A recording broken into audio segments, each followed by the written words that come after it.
Welcome guys to the tutorial info channel. In front of me is TCL for the R5G, and in this video I am going to show you how to check notifications history on this device. Alright, so to do this, firstly we have to swipe from the top to the bottom like this, and now right here we have to click on this manage button where we have to open notification history.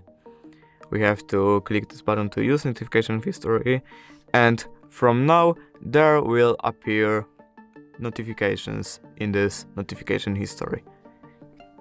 And basically that's how you can check them. If you did enjoy this video, leave a like and subscribe. Thank you guys for watching. Bye!